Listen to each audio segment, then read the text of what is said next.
In this Dying Like the Beast video, I want to go into reasons why you should consider getting this game on day one if you're into this series or like zombie games or just like RPG type zombie games like this, and fans of Techland in general, as the game itself is shaped out to be something really cool and different from the previous entries.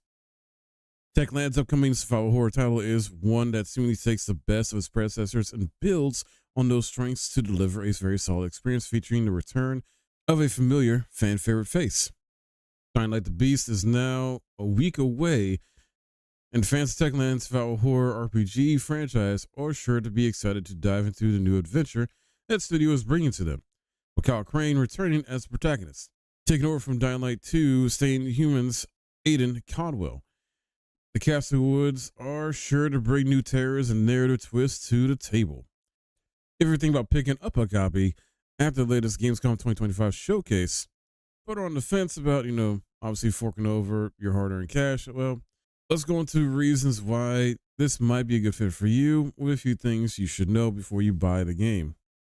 Techland is adding new levels of realism, so the devs there have pulled out every trick up its sleeve to make the Castlewoods look and feel like a real-world setting, complete with varying biomes and a lot of attention to detail. It's a frankly astounding level of a detail, made all the more amazing with the revelation that several secrets and in-game objects were crafted from personal possessions of the studio's team.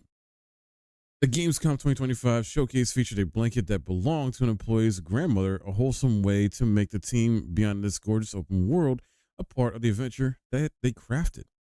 They further elaborated on how several locations in the game are places that many of the studio's people actually grew up in, a facet that lends both authenticity and credibility to the experience. The game's trademark day and night cycle are making their presence felt in the beast, with zombies known as volatiles that can be quite a threat if you take them on unprepared.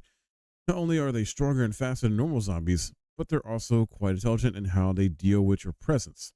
They don't let you get away as easily as their lesser counterparts, and can hunt you down with their heightened sight and smell. Making things worse is the fact that they're also quite good at parkour and can easily keep up with even the most skilled players. The beast is certainly living up to its name as far as its threats are concerned.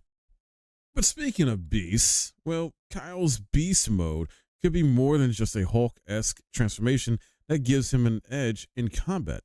While that's certainly part of the attraction, the developers were quite enthusiastic to point out that the beast mode could come with a lot of utility that could have you wondering about the right time to activate it in any given situation. The boost it gives to Kyle's abilities could also let him reach otherwise inaccessible areas in the world, uncovering secrets and perhaps upgrade weapons to gain an advantage over his foes over the course of his adventure. He's also slated to gain more control over it as his adventure progresses, potentially mirroring the previous game's narrative struggle of embracing power versus trying to preserve his humanity. Co-op multiplayer is back as well with up to 4 players you can play with. So it's nice that this is making a return and letting you indulge your most primal hunting instincts to unleash your best attacks against zombie hordes. It's a great choice in Techland's past, showcasing the studio's commitment to making its upcoming title the definitive Dying Light experience for first players. Combat in Dying Light the Beast is also getting some improvements, with Kyle able to aim attacks at enemy weak points in the heat of battle to either disable them or quickly remove them from the battlefield in a pinch. You have the ability to aim attacks at enemy limbs, for example, hacking them off in a glorious and very satisfying display of blood and guts to render them less effective against your overwhelming attacks. It adds a layer of strategy to every fight, while also making each battle unpredictable. A tactical approach to each enemy could see you tearing through zombie hordes with style and quite a bit of glee. Considering the size and scope of the Castlewoods, the Beast features a reworked stamina system that factors in Kyle's new abilities. You don't lose stamina when you're out and about exploring the world, using your parkour skills to traverse it and explore every nook and cranny it has to offer. However, you'll still need to manage your stamina in the heat of battle, making the Beast a very intuitive experience that does not limit you in ways that ruin the experience. The new stamina system is a great way for the game to play to its strengths on every front. Another facet of the Beast's attempt to bring an authentic and immersive experience to the table is the manner in which its weather system affects its gameplay loop. You're going to have to keep an eye on the conditions in which you take on zombies and use the best tools for every situation in order to emerge victorious.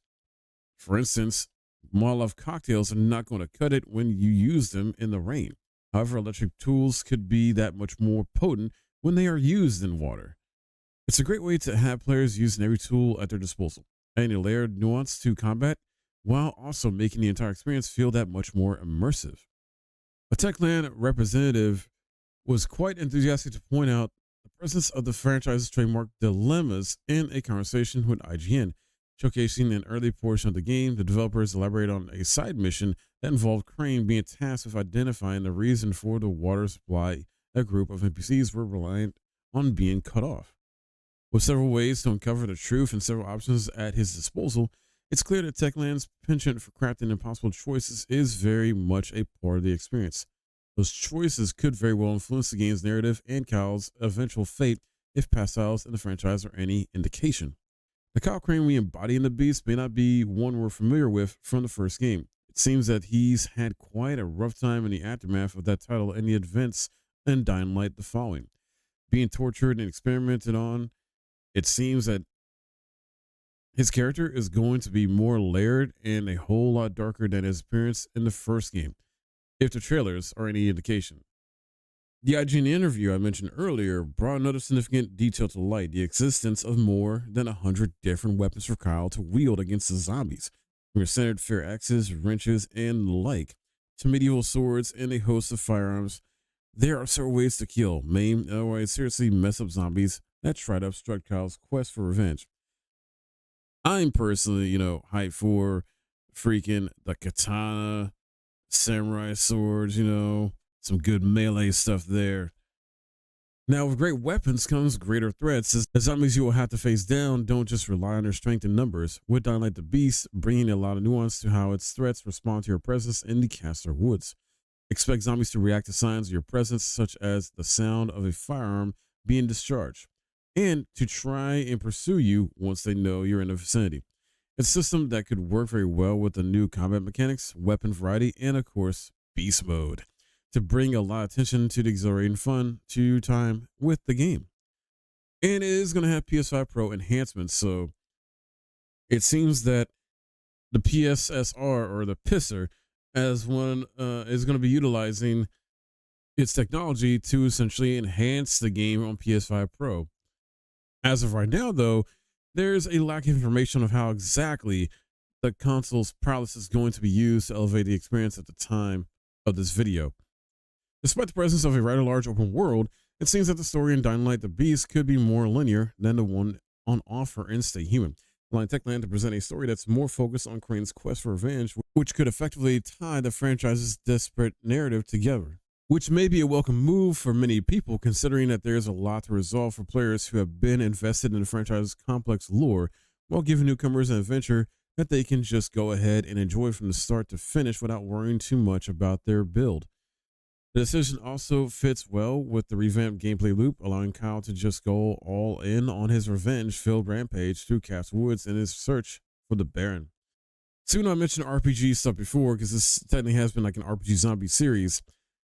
The devs are moving away from an RPG-oriented gameplay loop. The Beast is also slated to bring back its horror elements, from the terrifying volatiles to a feeling of terrifying uncertainty when you set out at night. This is an experience that could be quite the treat for the adrenaline junkies among you. Expect a lot of tension and suspense when you explore the world, with the night's darkness bringing a suffocating sensation of danger at every turn. And lastly, guns are better in Dying Light the Beast, perhaps the best in the series so far. They sound right, kick properly, and a close-range shotgun blast really knocks foes back. However, this isn't a military shooter, as soldiers and gear appear because a local boss runs a private army. The game is still zombie first and choice driven. Use melee, throwables, ranged weapons, or even turn the horde on your enemy.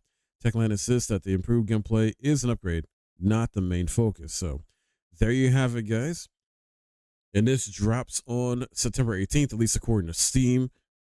So literally a week after Borderlands 4. And I'm sure many of you guys are going to be diving into Borderlands 4 already, or plan to. So maybe this game will be a pass for you, or some will maybe be diving into this game over Borderlands 4 because of, the last game, Borderlands 3, put a bad taste in people's mouths. But nonetheless, Dying Light the Beast is priced at $60. And there's a deluxe edition at 70 as well if you want to get that. The standard, though, gives you Ultimate Survivor outfit, Haran combat knife, follower crossbow, and Jade's memory pistol, Castlewood's patrol. Then with the deluxe edition, you get a soundtrack, wallpaper pack, a tourist map, and prepper bundle. So some cool things there if you decide to pre-order, but up to you. What do you guys think about this news? Is this a game for you that's day one buy, wait for a sale, or just pass altogether because you got too many other games to play you're looking forward to, or maybe you're just, absorbed in Borderlands 4? Sound off in the comments below. Would love to hear from you. If you found this video helpful and learned something, I would appreciate a thumbs up, subscribe if you're new, and I'll see you guys in the next video.